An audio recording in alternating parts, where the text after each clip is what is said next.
This week, we're going to discuss AI, artificial intelligence, also known as machine learning. There's been some massive improvements made in how people are doing machine learning and artificial intelligence in the last years, specifically in the last few months, with certain tools that allow us to fully realize, or not fully, but almost fully realize its potential. We've played around with a little bit. We used some on the last pod to help us do some summaries of YouTube videos and create a bot that we could ask questions to, which was pretty cool, and get answers based on the video, which I thought was really cool. And so, yeah, we're just going to go discuss those topics this week. We'll just go through, discuss what could be happening with it, the future of the world with AI involved. Where is our place as humans in that world? Will we be displaced? Will we become slaves to the AI? Are we the biological bootloader for machine intelligence? Are we the caterpillar that builds the cocoon for the butterfly? All those things. We might have an existential crisis in here as well, but, could be an interesting pod. Have you read anything or seen anything about the AI sort of, it's like a chat GPT, but it's Microsoft's Bing version or some other? Yeah. Sydney. Okay, what? It's called Sydney? And yeah, Sydney. What can you tell me about Sydney? Because I haven't looked too much into it. I just heard one thing, but I would like to hear more about it. If you know anything. A little bit, yes. So Microsoft has a deal or a partnership, or has made a large donation or investment into OpenAI. OpenAI is the company that released GPT 1, 2, and 3, and then ChatGPT as well, which is meant to be GPT 3.5. And Sydney is rumored to be closer to GPT 4. But Sydney is the name of the artificial intelligence that is Bing Chat, and it's pretty cool. There's a whole bunch of really cool sort of jailbreaks and things that have been happening online. So if you go on Twitter and search for the hashtag Bing Chat or GPT-4 or Sydney, you'll probably find some of these cool things. But essentially, they've done a deal with OpenAI. OpenAI has given them one of their large language models and helped them to do some reinforcement learning with human feedback. So helping to sort of align it more with the way people or humans might ask questions and want to interact with something. Really powerful, probably more powerful than ChatGPT, probably a little bit better than ChatGPT in certain circumstances and certain use cases. And then some of the jailbreaks are hilarious, and really interesting. Like Sydney started threatening people. She's done some pretty crazy stuff, or it has done some pretty crazy stuff. I don't want to gender it. I don't want to misgender it. Sorry. But yeah, it's pretty cool. So why is it called Sydney?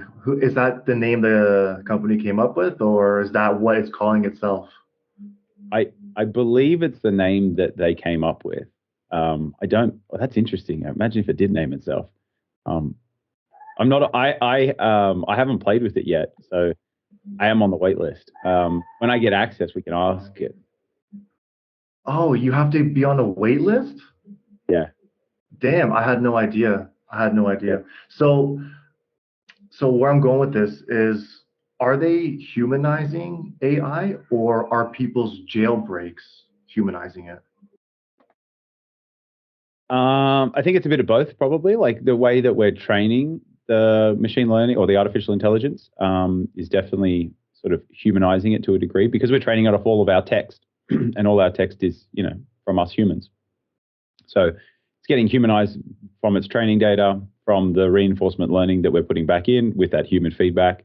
We're sort of like taking all that's possible and narrowing it into the stuff that we sort of want, and the contexts that we found useful for us. And then on top of that, I think it's by doing that, it makes it easier to then humanize it, or personify it, that kind of thing. Does that make sense? There's a bit of both. Do you think, So sorry, I'll ask you this first. What are the positives of humanizing it? Well, that's a good question. Positives. I think it makes it relatable, right? I think like yeah, it makes it relatable. It and it kind of takes away some of the uncertainty with it, like because we're sort of personifying it or humanizing it. Um, uh, yeah, I feel like it enhances our interaction with it, or it allows us to interact with it in a sort of natural way or a way that we're used to. Um, but it's interesting because it's kind of like an abstraction because what it's really doing is just like essentially it's next word prediction. So it's just doing correlation functions on correlation functions um, in the model.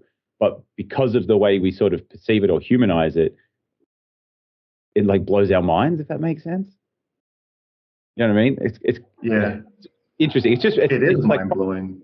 yeah probabilities really, but at the same time, it's like yeah. I think and it's also a hard thing for humans too because I think if you really think about it, like what it's really doing and how good it is at like reproducing, things that humans would do or could do, it's like, is that all we do?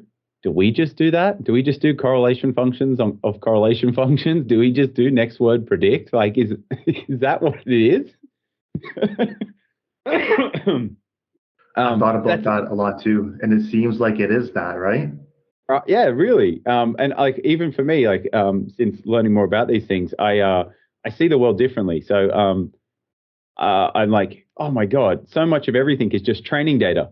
Like, why do people get good at certain skills or good at certain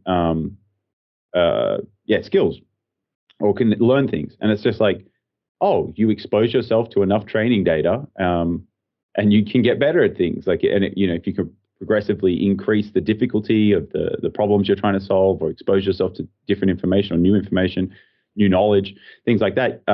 That's how we get better. In the gym, you think about it, like, what are we doing when we're training? Oh my God, we're providing training data for our bodies and our muscles and our nervous systems to adapt. It's just like, yeah, there's so many analogies you can make. There's so many similarities as well. What do you think some of the negative things could be from humanizing it? It's also a good question. Well, I think that we could easily, or this is what's been happening already, is people are already, saying this is artificial general intelligence, or they're sentient, they're conscious, they are thinking and doing all this sort of stuff. I don't think that's the case just yet. It's probably the very early stages of something that, as it continues, will emerge to be that, but currently isn't. So I think it's probably easy to think like this has already happened. There was a guy from Facebook who made a statement saying that their Facebook was, sorry, their Facebook AI. One second. I'm dying over here. Don't party on the weekend.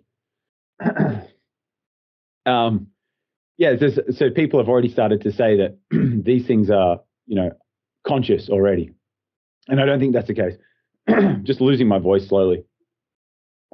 Yeah, that these things are already conscious, and I don't think that is the case just yet. And on top of that, like I don't know, I don't really have to think about that, but I think that's probably the biggest one to start with is that we start, um, you know, seeing them more like closer to humans just because of the way we're trained them, when really they are like the machine learning models are just doing the transformer models are doing correlation functions on correlation functions. I think that's a fairly true statement. Please correct me if I'm wrong in the comments. Nice.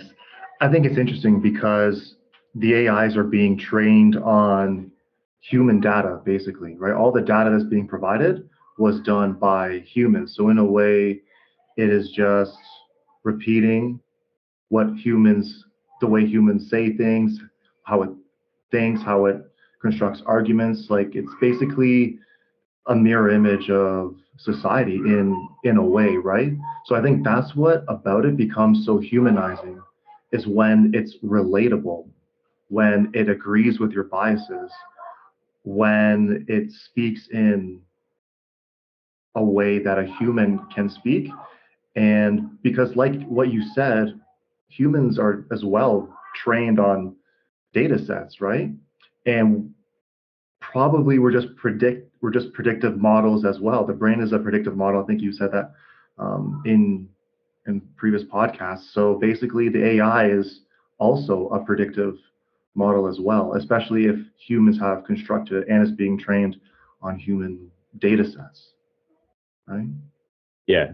So you made a really good point. The brain is a giant prediction machine, and these new large language models, and even the image generation model. So this generative AI, right?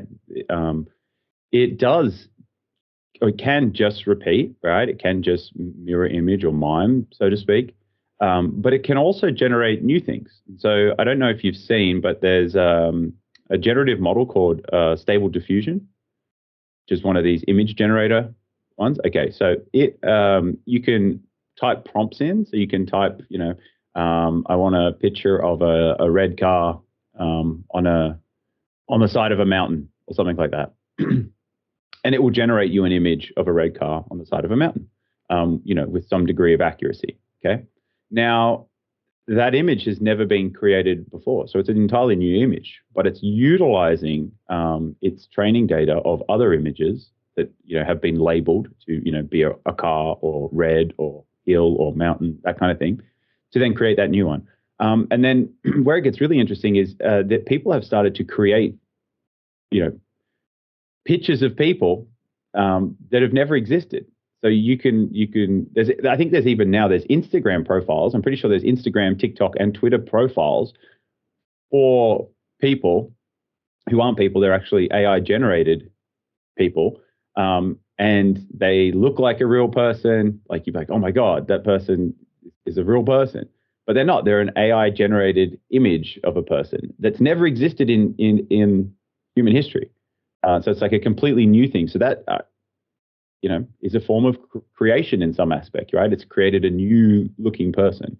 So yeah, which is interesting because that's where it sort of gets closer to what we do as humans, isn't it? Yeah. Exactly. So if it keeps going down in this direction, because we know it will be, and it'll probably just get a more intelligent, better, more human, because that's just the way we progress and technology progresses. Rubes, it might get to the point where people will begin to fight for certain rights that the AIs will have. I mean, this could even happen before it's placed in a robot form, right? Because it's a lot easier to say, oh, this robot deserves like sort of human rights because it's humanized and it has a somewhat consciousness. It's because it seems like if we talk about humans being predictive models, that is a sort of a consciousness that could be replicated, right, in a digital form. Therefore, it has awareness like we do, and it has abilities like we do. Therefore, it's almost human. So, if where do we draw the line when it comes to giving AI in the future sort of these human rights, if it gets to that point, which I think it likely will? I think there will be a group of people fighting for that because humans just fight for everything. So where do we draw the line? Are AI models, are these artificial intelligence human? Do they deserve human rights? Where is this going, you think? So I don't think they're human. I think we probably, we have to have better definitions for all of these things. Currently, they're definitely not. They don't possess the full range that a human possesses. They're also not in the same sense that we are. They're not really instantiated in the physical sense like we are just yet. So they don't necessarily have the touch, the feeling, the smell, all that kind of stuff just yet. But you can see that happening with different sensors and different detection measurement devices and things like that we can then plug into these things to give a constant stream of data. But where do we draw the line? That's a really hard question. I don't think anyone knows the answer to that just yet. And I don't, the scary thing that I think of is I don't really think it's going to be up to us to give them anything if they get sufficiently, if it, machine learning and artificial intelligence get sufficiently intelligent, they'll just take it. like, you know, like, I think we're likely going to build things that get to the point where they'll just essentially do what they want. So we better hope that we've, trained them in a way that, biases them towards looking after us in some way, shape, or form, or keeping us around. Do you think it's human nature to be destructive, or is it more human nature to be progressive? I don't know. I feel like that's a very loaded question. But I think that it's inherent. I think destruction and creation are inherently linked. I think that one can't happen without the other. And so I think that, if you look at life, that's all that there is. We're born and then we die. And by us dying creates the space and the new things to be born. And it's this constant, creation destruction cycle that continuously goes on and sort of persists over time. So I think we have the potential for both, and it's up to us to direct it where we would like to go. I think that where Elon Musk refers to this as like the light of consciousness, where the only consciousness that we sort of know exists, and like a dim light in a big dark universe. And I think that if it, the universe seems to be this ginormous possibility engine or game, right, where you can explore all that's possible. And I think it's up to us to direct our attention and energy onto exploring that space of possibilities. Like, what is possible, and where do we want to go in that possibility space? Like, if we picked silly things, we could go to really, essentially, bad sort of places, like places that might not be, that might limit our ability to explore further. And then there's other places that we could go that continuously increase our ability to expand and explore what's possible. That to me sounds a lot more exciting. I kind of dodged your question. No, bro. It's because I don't know actually what loaded question means. Can you explain? Like, I've heard people say it so often, and I've never even thought about what it actually meant. Okay, so a loaded question. You will think about the analogy with a gun. Like, if a gun is loaded, it could easily go off. That might be a bad thing. So it's like, no matter what I say or do, probably going to be wrong or something. Like that kind of thing. Like it's a tough one to get into. But a loaded question is like, if I say one thing, there'll be a bunch of people that are like, and I say another thing, a bunch of people will be like, and so it's loaded. No matter what happens, something's going to pop off or something's going to. Oh, okay, nice. Yeah, okay, yeah, that definitely was a loaded question then.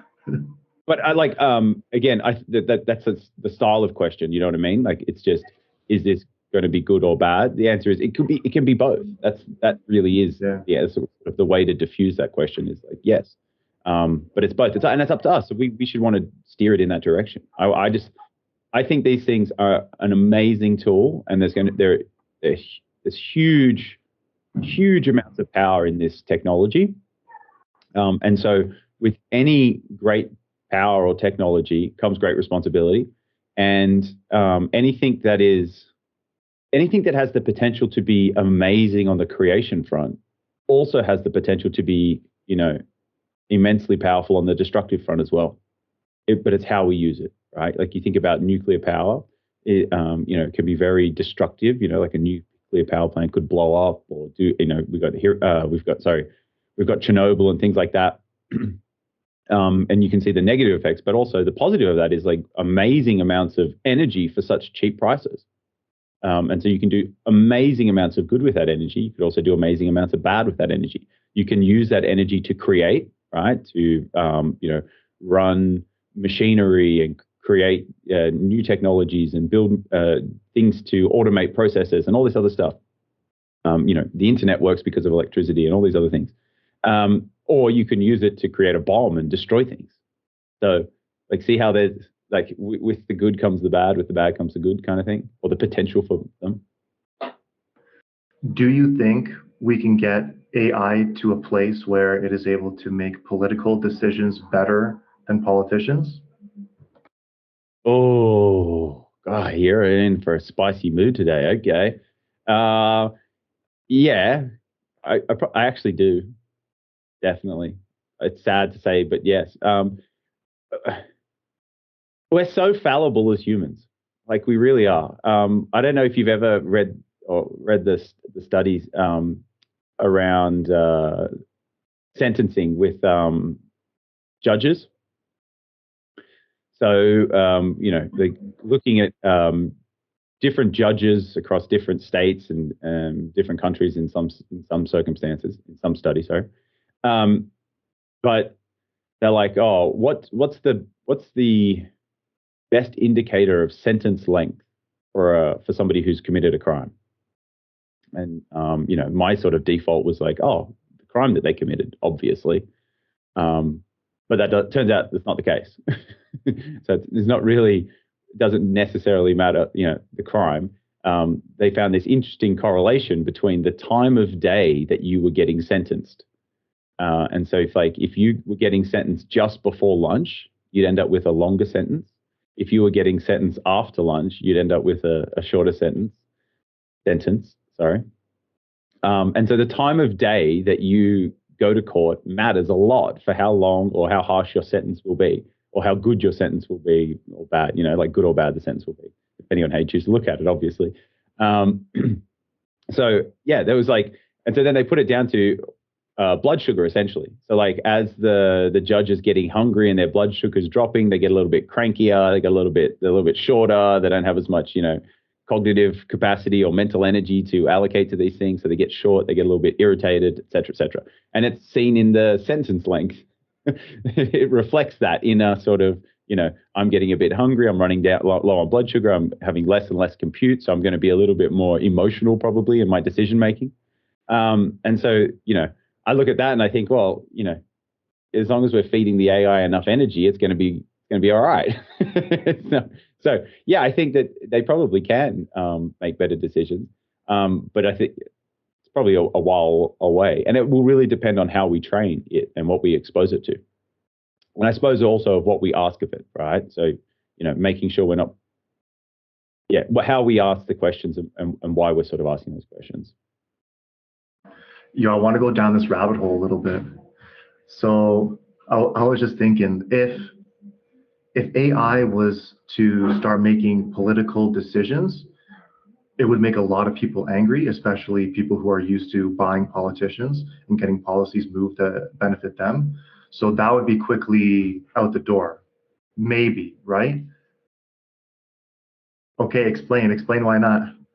Well, you just feed the training data to the model, right? So instead of buying the politician now, you just feed the data. You just feed biased data into your models, and you go, oh, my AI said this, and or our AI said this, and everyone's like, oh, it's the smartest thing ever. It must be right. And it's like behind the scenes, they've just fed it all the biased training data.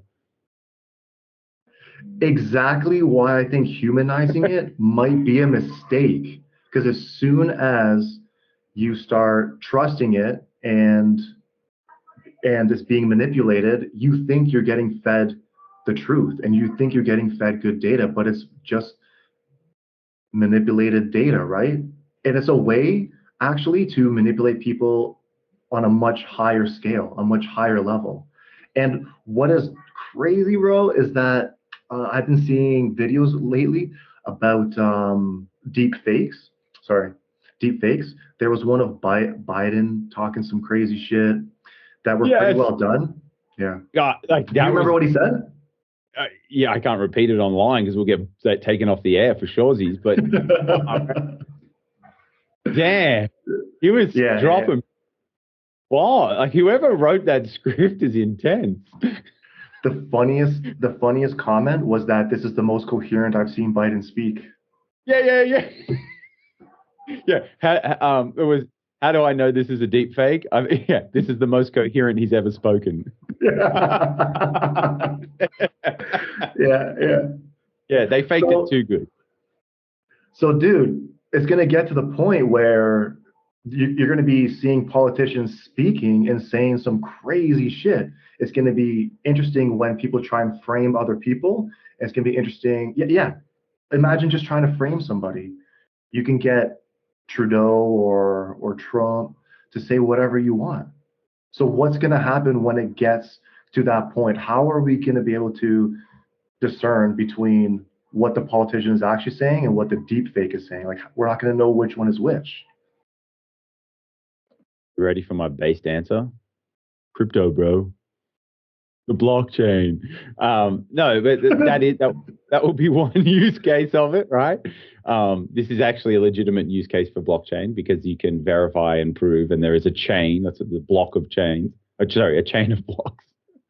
A chain of blocks that can sort of verify that this is a real video from the real source. And I think things that aren't done that way will be, very hard, very hard to prove otherwise. And so it's just going to become the norm to sort of, discount anything that doesn't have a verifiable chain, if that makes sense, just because things will be so easy to fake. But man, it's going to get really uncertain. There's going to be a whole, we thought that we thought we've grown up in a time of misinformation and disinformation and that kind of stuff. It's just going to get way, way, way, way, way more intense. The other crazy thing is, like you mentioned that miming thing before, like mirror image reflecting, like that kind of repeating back to you with the AI. And that's going to happen now. Like everything's going to become hyper personalized. So people you'll get ads that will now become like, hey, Polska, like it'll yell at you from your screen kind of thing. And it'll be targeted specifically to you because using the AI now, it can easily do it. Previously, it was really quite laborious or time consuming or cost lots of money to do that kind of thing. Whereas now it's just going to be effortless. And then people it'll be very dangerous for us as people because you could essentially get pulled into your own sort of vortex of belief, and the AI could feed you every single thing that you want to see, hear, and whatever. And so if you're not really consciously trying to steer that ship, it could go anywhere. And I don't think that I don't think most places are probably good places. I think that you're going to have to be quite conscious and aware and be very mindful of what you consume, why you consume it, because the algorithms will just keep feeding you the things that you click and spend time on the platform for. That's what they're designed to optimize for, keeping you on the platform.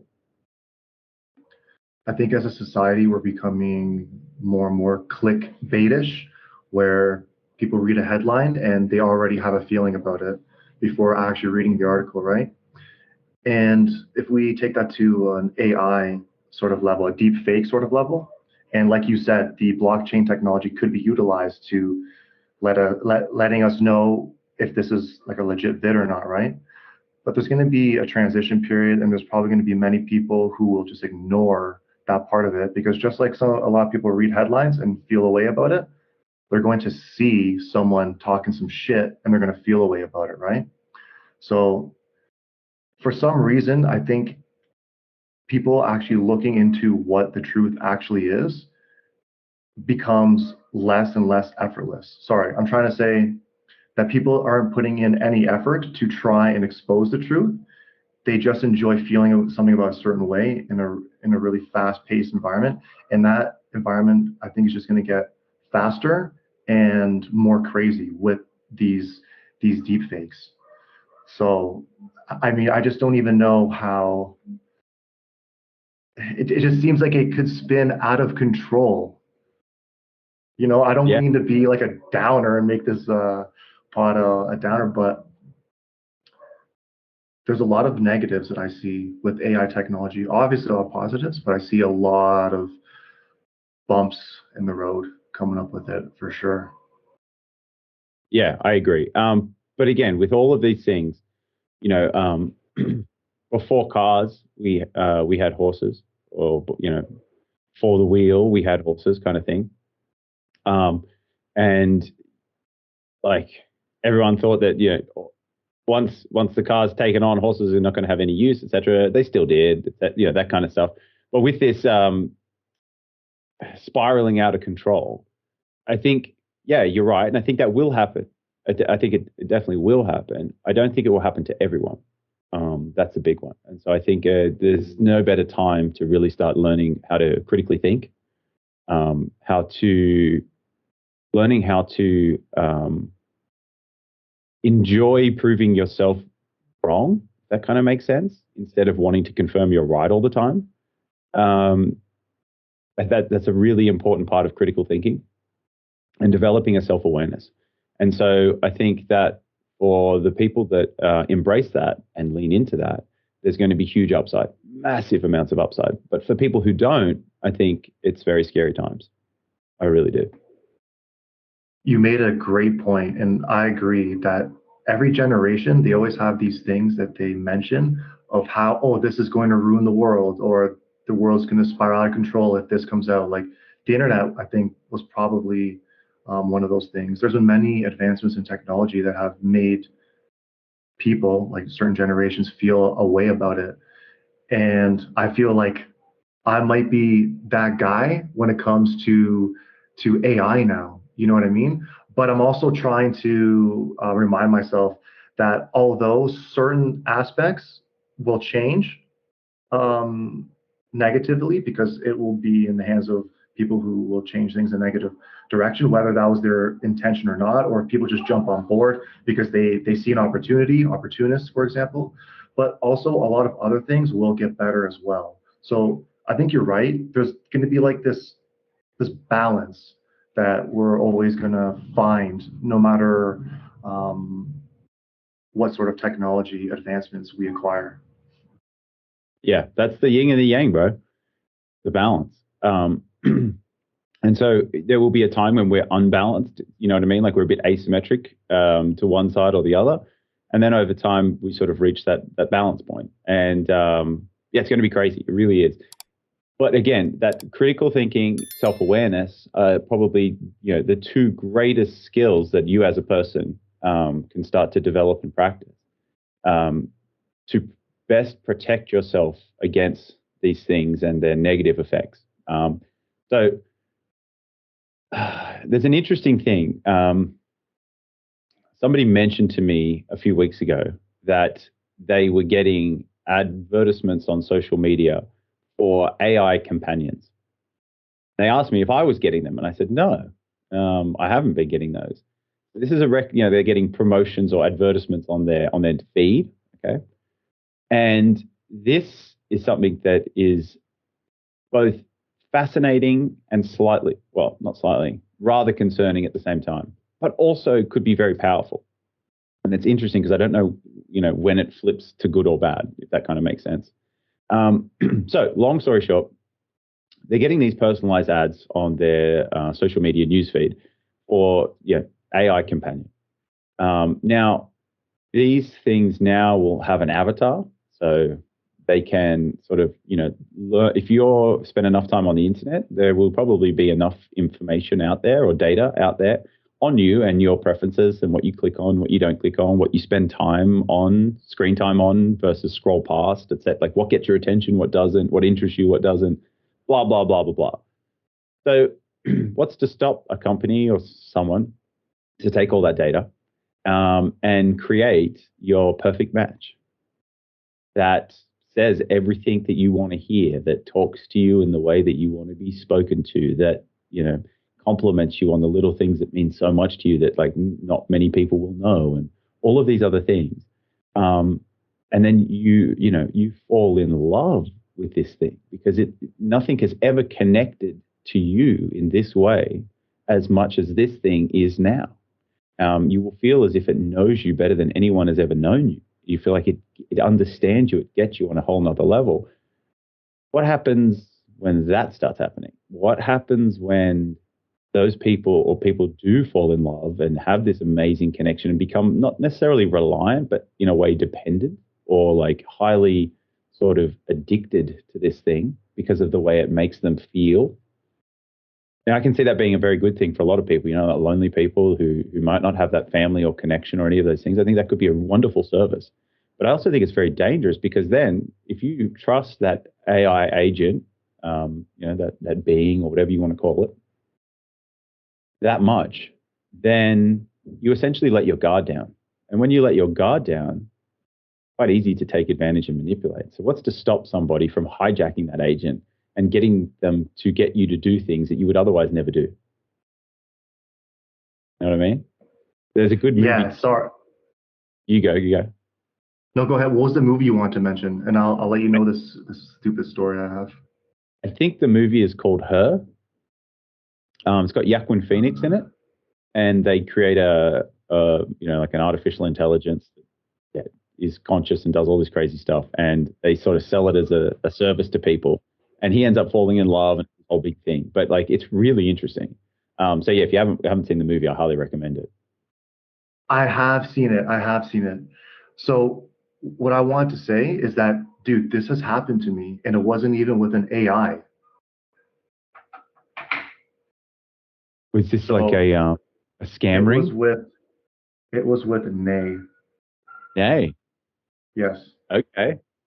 Nay is a fictional character in Phantasy Star 2 for the Sega console. I believe the game came out in like early 90s, I believe. Phantasy Star 2. And I played it during the pandemic. When the pandemic started, I was like, oh shit, we were locked inside.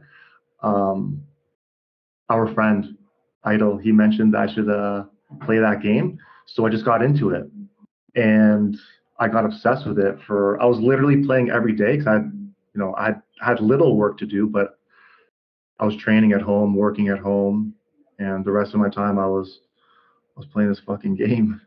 And Nay is one of the main characters in the storyline. And dude, like, I fell in love with Nay. I would go to sleep thinking about her. I'd wake up thinking about her, and I was like completely just fucked up about this game, dude. And spoiler alert, she dies in the game, right? And I didn't know. I wasn't ready for it. Yeah. So God. So dude, I don't remember how many weeks went by, but she finally dies, and I felt like similarly, like I lost her. It wasn't The feeling wasn't at the same level because I could logically realize that it's a video game character, but I had real feelings, dude. Like, I was thinking about her, and I knew how crazy it was, but I was having fun doing it. I was enjoying having these feelings for Nay. And I was like excited to like go play the game and see what was going to happen next. So I had a bit of a recovery after she died, but I couldn't imagine if Nay was I would have been fucked up, dude. That shit would have fucked me up. Yeah, that's right. Isn't that crazy? Straight up, dude. Yeah. So what was it about her? Like the character, the sort of the way she was embodied, like in the game, she was embodied in a certain way, right? Like, yeah. I think it was just because she was mad sexy. I think that was it, dude. I was just like, yo, she's mad sexy. I'd love to, like, I don't know, do something with those elf ears. I don't know what I would do sexually with them, but we would have to try some shit. You know what I mean?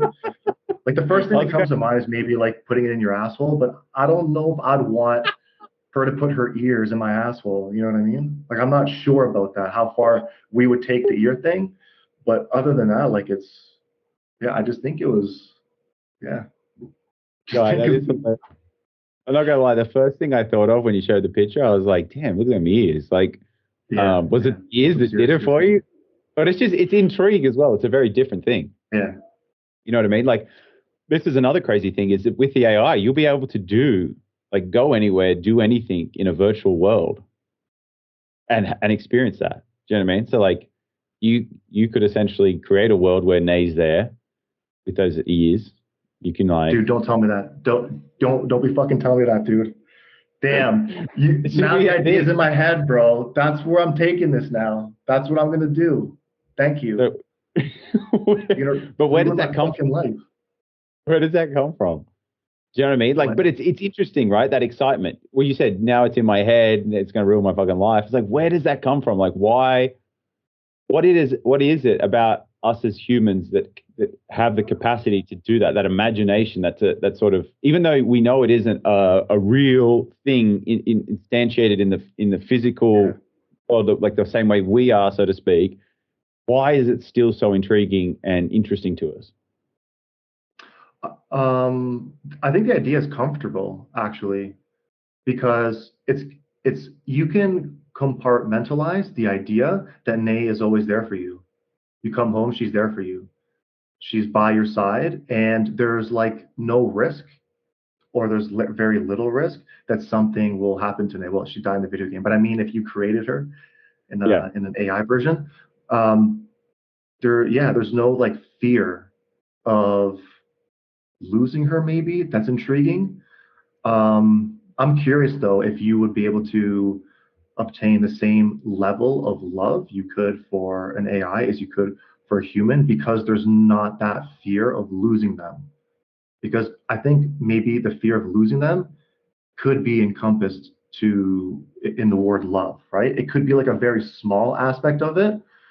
I'm not really sure. Maybe that could be another podcast, but But you can lose them, right? So all it takes is the code base to be wiped or the computer to be turned off and they're gone. yeah, there's backups. I see your point. I see your point, but hmm, yeah, I guess there is some risk. But it's a. Don't you think it's less? And there's Well, also it's not the same as with a human, right? now It's there you go. can Nay suddenly one day say, "Yo, Polska, like we're done.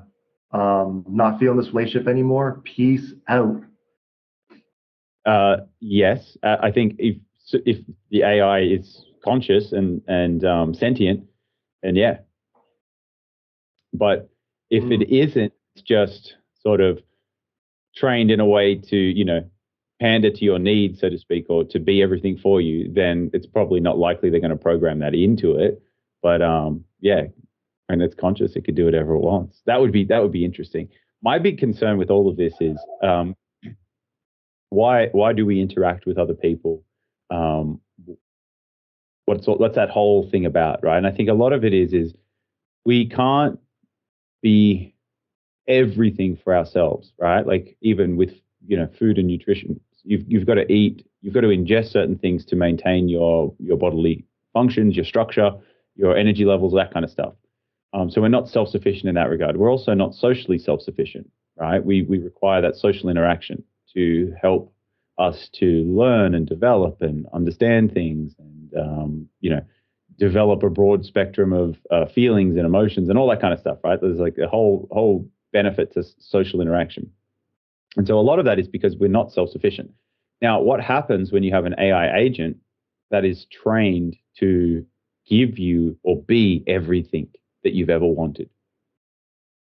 What demand is there to go and be social outside of that? You know what I mean? Like they never disagree. They never do, you know what I mean? They literally just feed or spoon feed you every single thing you've ever wanted. that's incredibly dangerous, I think. I think it I would be agree. very unhealthy, because if you're in a position, let's go back to Nay, for example. If she's built to just please me, naturally I'm going to have this sense of dominance over Nay, right? And I think like that level of dominance that I'm going to acquire naturally, just not even like unconsciously, because she's doing everything for me. That's going to make your head explode, and you're going to become an unstable person. I think that's really dangerous, actually. You need to take away that dominance factor, if that's even the right word for it. You need the AI to be able to make decisions on its own and think on its own in order for the relationship to be healthy. Like, yes, I agree. But so you said straight to dominance for you, and I think that's because of who you are and the way you are. What about all the people that are submissive? Like, what about all the people that like to be bossed around or told what to do, or that gives them their sense of purpose is serving somebody Right, else. So for right. you, it might, That's true. but for them, for other people, it could be a submissive thing. So we're going to have there's going to be a whole spectrum of these. And for some people, they might like to be dominant in some circumstances and submissive in others. And the AI will learn that perfectly. Yeah, you're right. I am talking about myself because like if this happened to me, I could already see it would just be like little things that would start like compiling up because I would get naturally I would start having expectations, right? Because Nay is doing all these things for me all the time, and then there's going to come a day where let's just say that she didn't do something or didn't say something. How am I going to feel? Am I going to have control to say, oh, like it's all good, or am I going to be programmed? She's going to be essentially programming me, or I'm going to be You'll programming be myself co to have certain expectations. What's you'll be that? co-programming each other. Yeah, You'll be yeah, co-programming each other. That's the crazy thing. right, right. So then, if my ridiculous expectations that I would eventually get from this unhealthy relationship, because I think that's how it would affect me, I would start to, you know, mistreating Nay because she's not meeting certain expectations that I've gotten so accustomed to.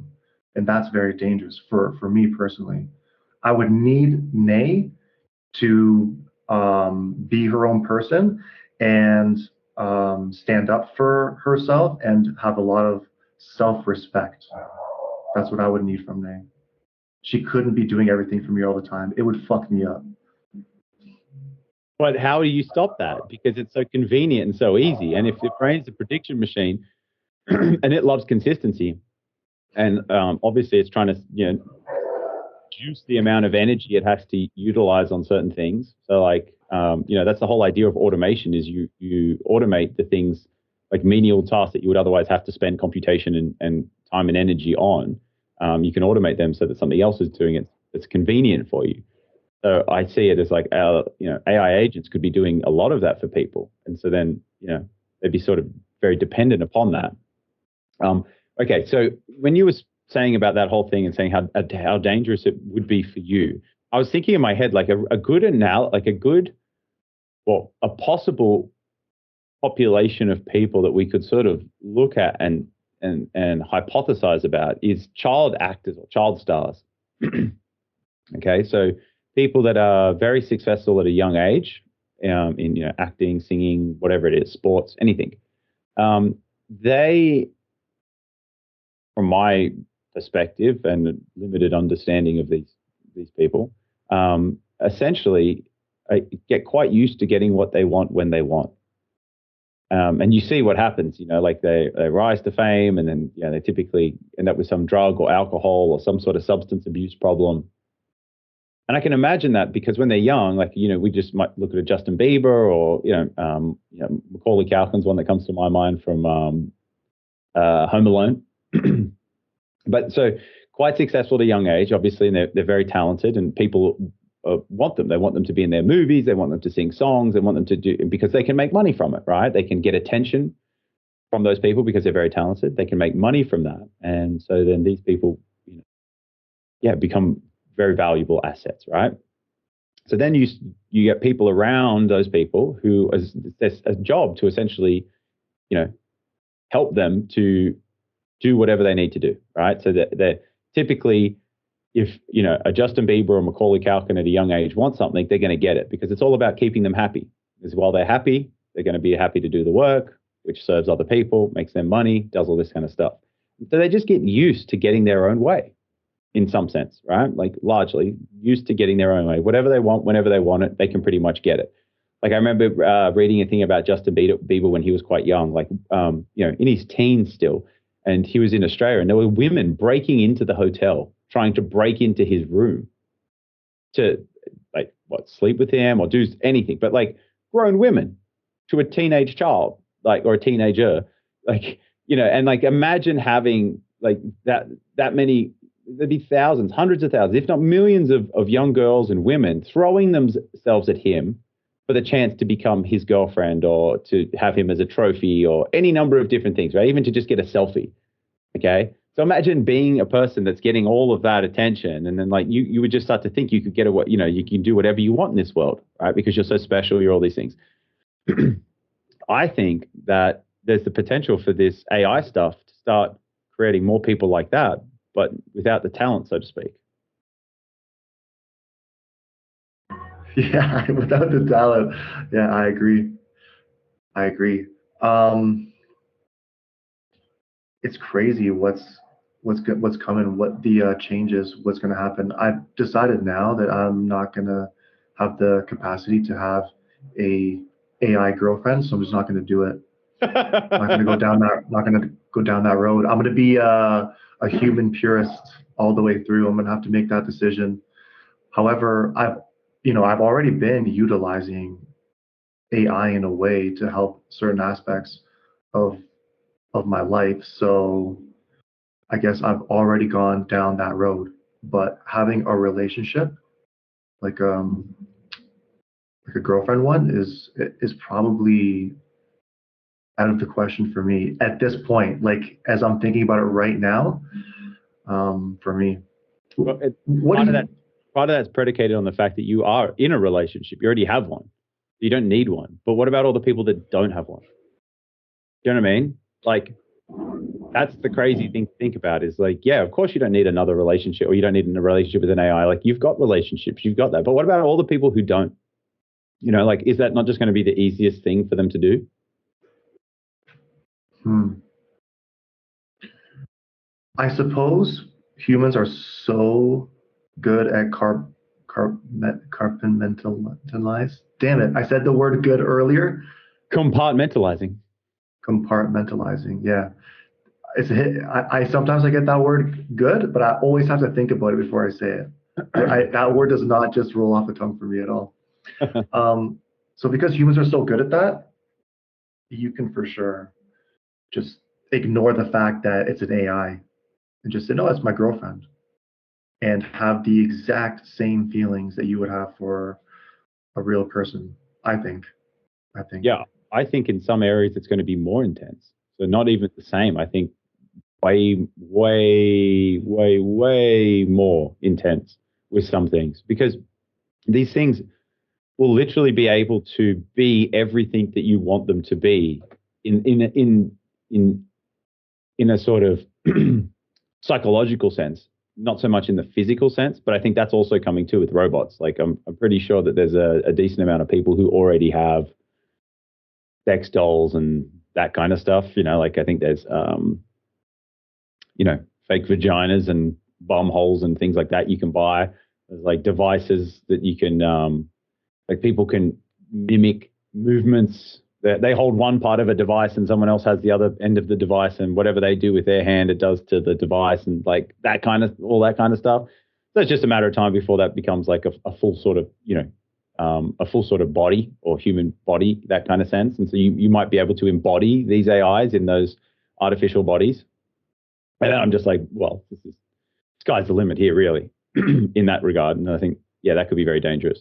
But even think about it, like even if you just start using AI as an assistant, right? So imagine having a personalized assistant that's AI, like a chat GPT that was your personal assistant that is like Polska, knows you by name, knows all this stuff. You've been using it for a few years now. It really starts to get to know when you ask for this thing, it means you want this, and it's really good at doing that. And so what that'll do is it sort of narrows you into this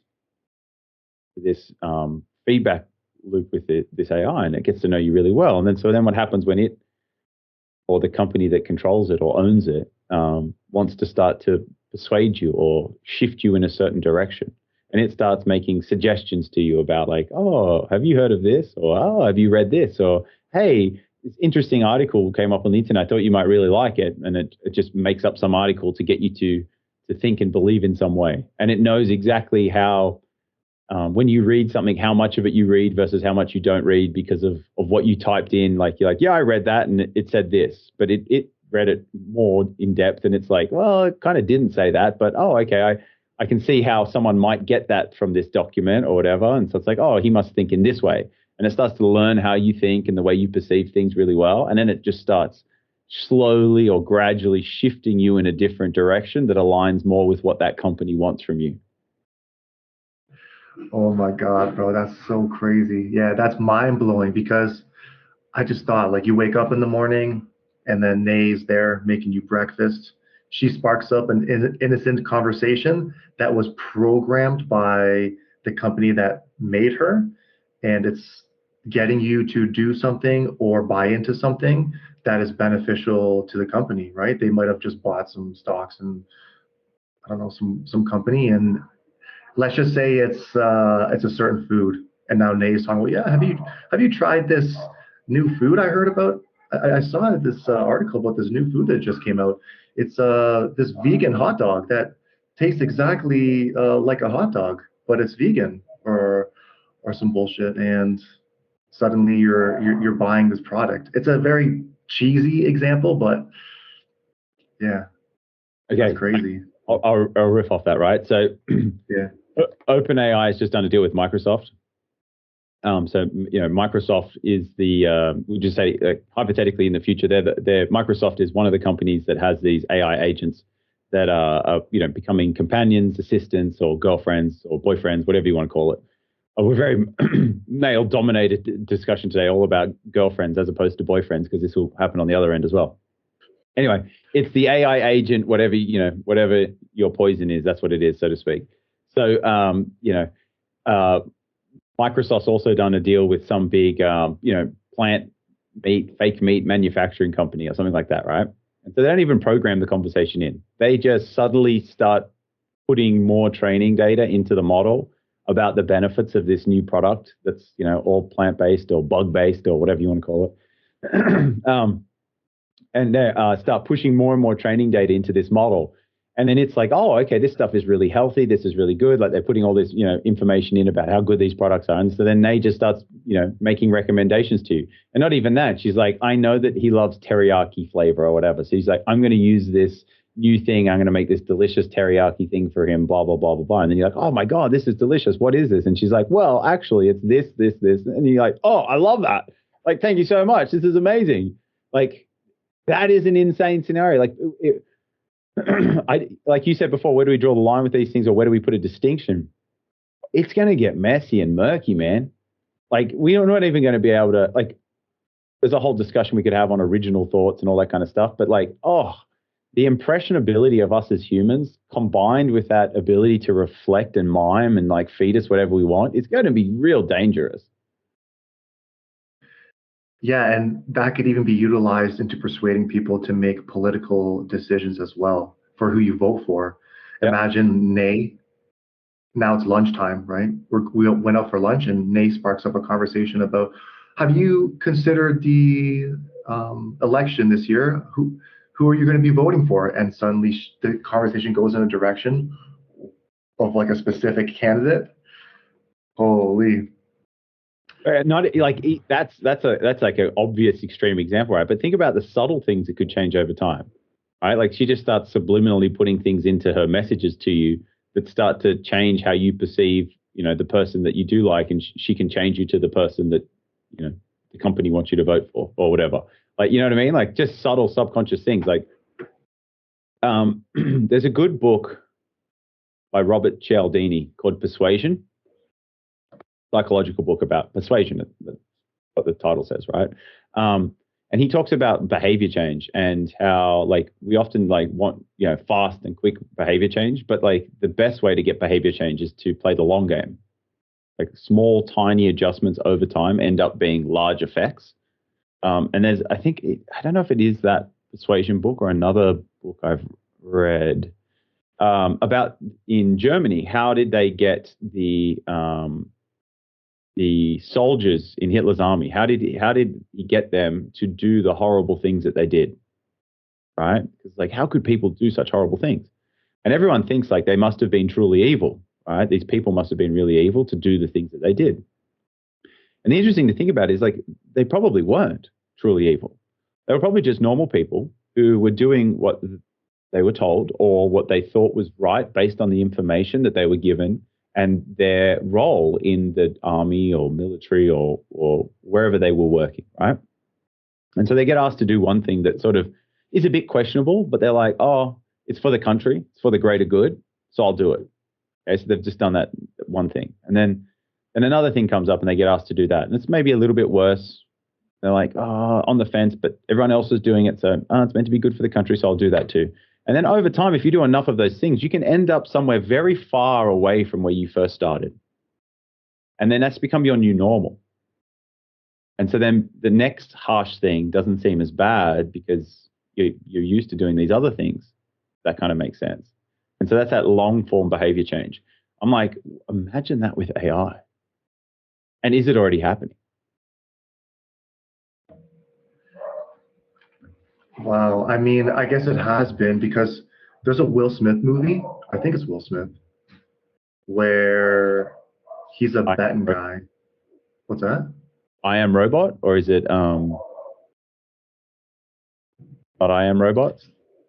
No, it's the one where I think he's like obsessed with gambling or something, and I don't remember exactly what it's about, but there's a scene in the movie where he's making this bet with a guy at a football game, and like he's like in this high roller section, I believe, or anyways, he's making bets with a high roller, and the last bet that he makes is he says, okay, he says to the guy, all right, you look at the field, right? And you can pick out any number on any jersey that you see on the field right now. And I'm going to guess the number. And you don't have to tell me what it is, but you just keep the number in your head. And if I guess it right, I win. And if I guess it wrong, you win, right? And they bet like a ridiculous amount of money. So Buddy's scanning the field and he picks number 43, I believe it was, right? And Will Smith knew that he was going to pick 43. And the way he knew he was going to pick 43 is that throughout that day, he basically sabotaged that guy into seeing that number reoccurring throughout the day.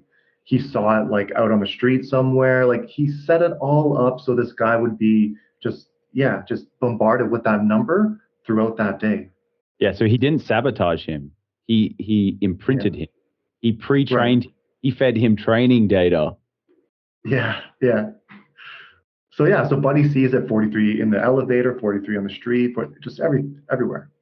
And that's the number that he ended up picking, and that's how Will Smith won the bet. So Guy, I yeah. got that. Yeah, that's amazing. And I have real world practice in that exact same thing. I have a bathroom break I just really badly need to do, and I'll be back and tell you. Okay. All It's right, all to right, all right, all right. paper, scissors, rock. Paper, scissors, rock, and I can. It's mind blowing, right? Mind blowing. Okay, I'm gonna take a piss too, actually. I have a friend. This is imprinting with paper, scissors, rock. So this is subliminal programming, or sub programming people's subconscious. There's a whole bunch of other things, but essentially it's subliminal programming. So I have a friend of mine, my training partner at the gym, and we always have lots of competitions. So we aggravate or motivate each other continuously, and everything's a competition. So who's going to go first? So we turned it into like paper, scissors, rock. So we paper, scissors, rock for whoever would go first on certain things. Anyway, so we had this big competition all the time in the gym with lots of different things. And then we started doing the paper, scissors, rock to decide who would go first or who had to do it something first or whatever. So my mate was really into it, really competitive, and like was winning the paper, scissors, rock. And I was like, I don't really care about paper, scissors, rock. It's hard for me to kind of get motivated about it. But I was like, fuck this. I'm going to see, like, is there a way you can get really good at paper, scissors, rock? And so I started looking into it, and there's a couple of things. But then I came across a thing, and it reminded me of the Persuasion book and all these other psychological books that I've read about, conscious mind, subconscious mind, and programming and that kind of thing. And I found this technique that you can subconsciously program someone, and you can win paper, scissors, rock essentially whenever you like. So what you do is there's three hand signals for paper, scissors, rock. So you got scissors, you got rock, and you've got paper. Okay. So with that, you can just imprint them by just doing like scissor movements or paper movements or rock movements around before you play the game, right? And you can get them to do what you're signaling, or it can work the other way where what you're doing, and you sort of need to test this out initially, right? So if I start doing scissors, right, before we play, and I'm just like signaling scissors around, like I'll do it 10, 15 times, just like different things, scissor here, scissor there, whatever, right? And then he does scissors, then I know that when he sees my subconscious programming for scissors, he's going to do the same thing that I'm programming, right? But if I do scissors like this and then he does a paper, then I see that his subconscious is going, oh, he's thinking that I'm going to do the scissors. So therefore, he should do the paper subconsciously. And if I learn that, then I can know what he's going to do. So then I can just do the one that wins. And so I went from sucking at paper, scissors, rock to winning every single game of paper, scissors, rock to the point where it got so boring because I just always would win that I told him about what I was doing. And he was like, what the fuck? He was so pissed. He was like, in a funny way, right? He's like, you fucking cheated? What the hell? And I was like, is it cheating? Is it really cheating? Or is this like just an evolution of the game, right? Like, we're taking it to the next level. So anyway, long story short, I told him about it and explained to him the mechanism and how to do it. So then he started doing it to me. All right. And so then I was trying to counteract him and he was trying to counteract me. And we got and it just spun out. And so then paper, scissors, rock actually became really fun again because we would both try and do it to each other. And then it kind of became even again because we were both using the same tactic. But when I was just using it, it was so unfair that it was boring to play. That is hilarious. I'm going to try that actually. I'm going to see if it works. Definitely. So I want to say one thing, but I have to ask, is that what they call it in Australia? Paper, scissors, rock? Yeah. What do you guys call it? Oh, weird, because we call it rock, paper, scissors. Rock, paper, scissors. Okay, yeah, fair enough. That's so strange that there's that difference. Weird. Or maybe I'm wrong, but I always remember calling it rock, paper, scissors. I could be wrong as well. I call it paper, scissors, rock. But it just as easily could be rock, paper, scissors. So I think that the answer to the previous question is yeah, it is already happening. We are already being programmed, right? And it's not even AI doing it, or maybe now, but before it wasn't, and we were already being programmed. So the programming will just get more intense, like you were saying. It's going to get a lot more specific and directed at people. And damn, sky's the limit, bro. Yeah. So, and again, with all of that, as scary as it might be, there's also huge amounts of positivity that can come from this, as well as the negative. And so it's again, yeah, developing that self-awareness, that critical thinking to help you to stay on the side that you would like to be on, whether, like getting sucked into the vortex of it or being able to utilize it to improve your quality of life and improve, the quality of life for other humans throughout the future, so to speak. With that programming one, it is interesting because it has been happening. It has been happening since the beginning. It has been happening since we were single-cell organisms and since we were, a bacteria, not bacteria, since we were single-celled organisms, right? Like since life sort of started, it has been happening. We've been co-programming each other, right? The environment programs us. We program the environment as well. And it's this sort of feedback loop that just continues. Like you said, it's been happening not necessarily with AI, but humans. Humans program each other. You think what media is, what advertising is, what marketing is, what movies are, what stories are. Like you think of the Bible. The Bible is a big thing. You signaling jacking off? Guy, you're on mute. Fuck, I was gonna ask if you wanted to play rock, paper, scissors at the end, so I already started, dude. I already started, but it was way too obvious. It was way too obvious. I gotta get better at signaling. What's that? Yeah, it's got to be way more. Well, you're at an unfair advantage against me. I'm very attuned to it because I'm practicing it and aware of it. But yeah, I like that. That was a good one, Guy. But honestly, think about like even stories, mythology, the Bible. All of these things are a form of programming. Right, like it's saying this, believe this is true, this is this story, and the reason they work is because they're useful too, right? And so it's not a bad thing. It isn't inherently a bad thing, but it can definitely be used, but yeah, for bad things. But it can also be used for good things. But yes, I agree. Yeah, we have been co-programming each other, us as humans, and the environment since the beginning. The universe, really. I agree with what you said. It will be used for good and bad, and each person will be able to decide if they wish to use it for good and bad as well. And even though that a lot of people will be using it for bad, there's many things you can utilize it for to benefit you and your life and your family's life as well. So it's up to each person to decide for themselves. I recommend everyone use it for good, but it's inevitable that opportunists will use it for bad. So just be aware that that's probably going to happen, and just do your best to make positive changes for yourself. Yeah, I think that's a good way to sort of tie it all up. But at the same time, this is an interesting thing. You will be free to choose, but how free will you be to choose? Right? Like this is a very interesting thing about free will. I'm of the belief that we don't actually have free will. We actually have degrees of freedom, and we can do things in our life. We can take action or choose to learn or develop certain skills, etc., that either increase our degrees of freedom or decrease our degrees of freedom. But yeah, I think that there's definitely a spectrum that all people are on with their ability to choose. That makes sense. Like some people have less ability. They'll feel like they're choosing for sure, but they might not be aware of how much programming is going on. I also I'm not fully aware of all the programming that I've ever been, that's had an influence on me. I like to, I'm self-directed in my learning, but how self-directed am I really in my learning? I don't know. All I can say is I've been able to learn things that I thought I'd never be able to learn. I've been able to change the way I think so dramatically and drastically, and I'm happy that I've done that because it's allowed me to start seeing the world differently, and it's changed the outcomes that I've got in the world. So I'm quite happy with that. But I guaranteed it all can't be me. Yeah, it's a very good point. I think it's a very good way to wrap her up, Roops. Agree, Guy. That was a good pod. What we should do is Yeah.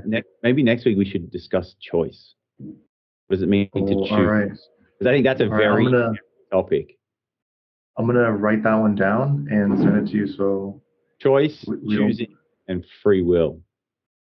choice, choosing, and free will. Yeah. Like, what does it mean to make a choice? I think choosing is probably redundant, but yeah, choice and free will is a I think could be a good topic. All right, yo, that sounds dope. All right, guys, don't forget to like, subscribe, and comment on the channel.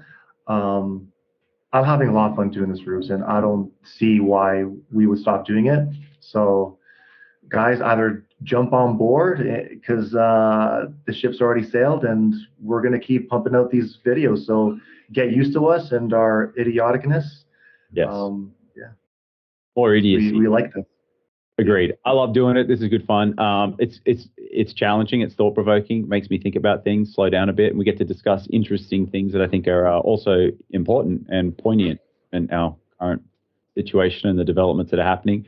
Like you said, Polska, for the viewers, don't forget to like, subscribe, share it as well, and comment. Like it's like not like we're asking for a lot. We're only asking you like 4 things. Come on.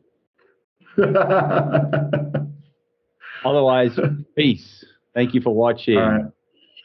Peace, bro. Love you. Love you too, guy. Bye. Ready? All right, ready? Rock, paper, scissors. Oh.